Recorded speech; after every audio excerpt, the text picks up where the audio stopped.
All right, guys. Well, this is a mail call. It's kind of done a little strange because I already did it, but it didn't take. So let's go and talk what we got in front of you. What you got in front of you are two different items that came in today. This one right here came in from Baseman 64. I will purchase some rolls, and this is what I got out of my rolls. And with what he goes ahead and does, I got two Benjis, 51 and a 52, a 64 Kennedy. I got four 40s. Two of these were found in the rolls. And I got a Wisconsin silver proof quarter right there to add to my growing silver proof quarter collection. All right, so that's what you get when you buy rolls from Baseman. You're definitely going to get some of the better quarters. I mean, $half, excuse me, not quarters. And you get chances of different stuff based on your pulls. I always love Baseman. He gives some great stuff out, and he makes me very happy. I'm going to slide these now over to the side. And we're going to look at what we got from Big T. Big T and Mama T have auctions on YouTube. And I won a $50 gift certificate from Dreadpool and one of his when he had his wow, really? Stop it. I won a $50 gift certificate from Dreadpool when he had his giveaway for reaching his numbers, his 400 giveaway, or his 300 giveaway, excuse me. And I took that $50 gift certificate and I put it with $75 more of mine, and I kind of bullied them into these 59 dimes. Good thing is they cost me $75 for 59 silver dimes. That really is a huge deal when you think about it, because of the $50 gift certificate that I won. $75 for 59 dimes. You can't get 100 dimes for $75. I mean, $5 worth of dimes, which is 50 dimes for $75, excuse me. No less 59.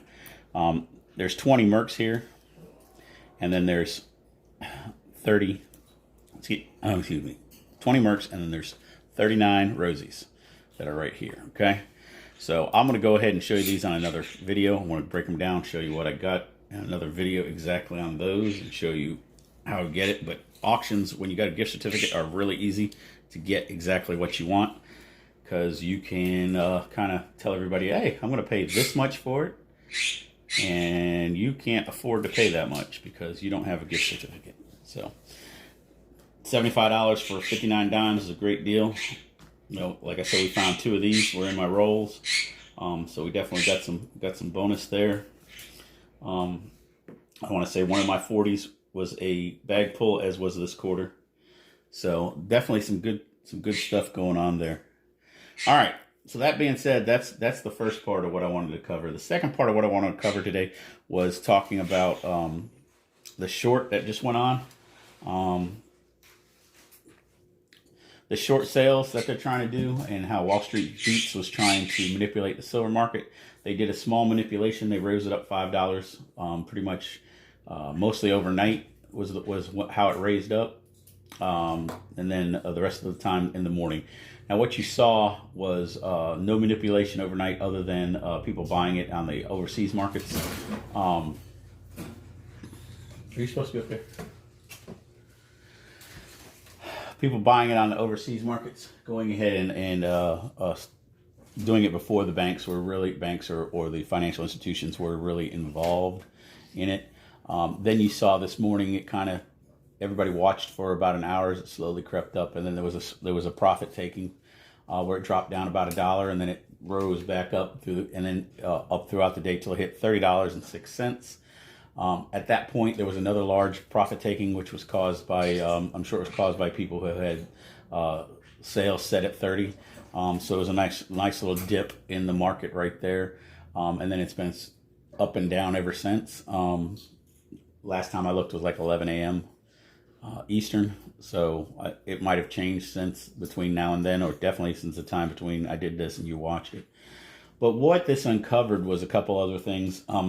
One was a larger knowledge of the distribution of silver, how it actually goes about doing it. SD Bullion released some information on the Bloomberg TV, I believe it was, on how that they just basically they're out of silver for the day. So why are they out of silver? Well, they sold it all, and they're not going to buy silver, keep selling silver that they don't have.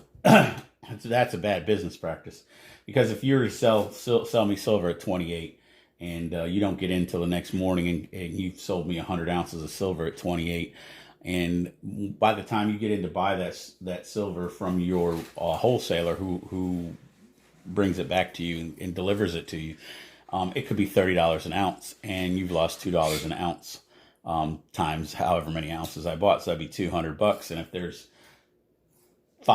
there's 50 people like that, you're talking 10 grand. You can lose like that. So you really don't want to sell silver you don't have on hand.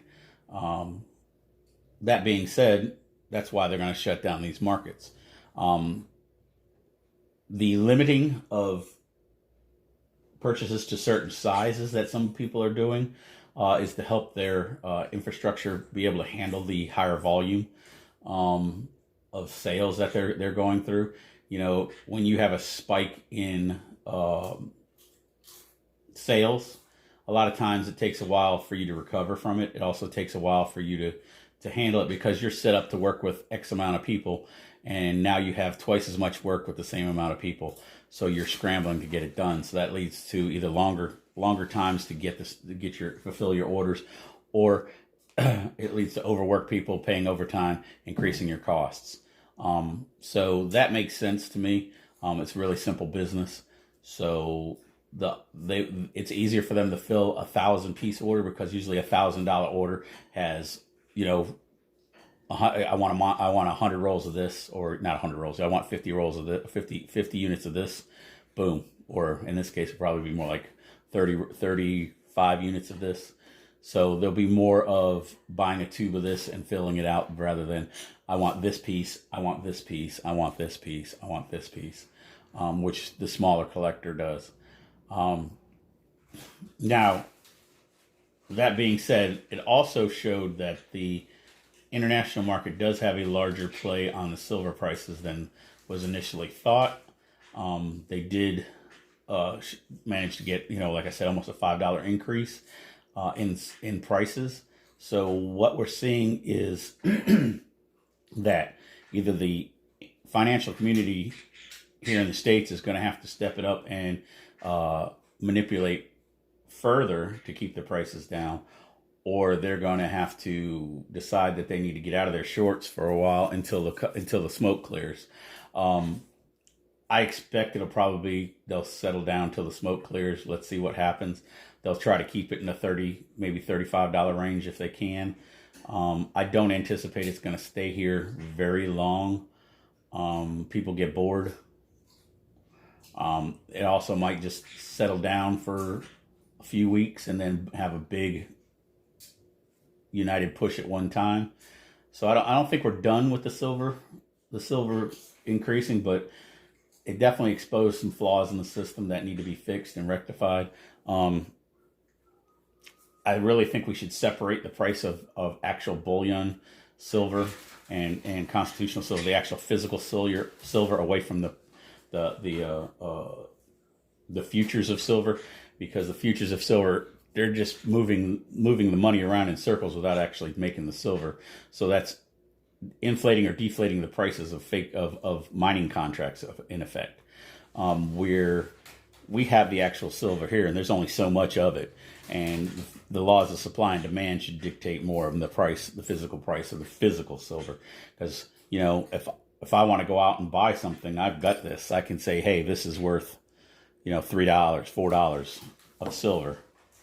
I can use that, but I can't go out and buy it with a piece of paper that says that I have the right to take delivery of some silver. Entirely different thing. So this is something that, ideally we would be awesome if we could figure out how to make it happen. But I don't think they want it that way. They don't want people to think that this is money, and they don't want to separate it, because it's just another way to help control us. But whatever, neither here nor there. I hope you enjoyed this video. A little bit of different. I don't do a lot of rambling about silver, because I'm not a silver investor professional. All I know is what I've seen, and all I know is what I do. So you can take what I say with a grain of salt. If you have other ideas, you have other philosophies on silver, shoot them down in the comments. I'd love to hear them. Might enlighten me a little more. I might be able to take a piece of what you're using, what you feel, and evolve into a further comprehension of what's going on. So I hope you enjoy this, like I said, and peace, dollar out. Have a good day.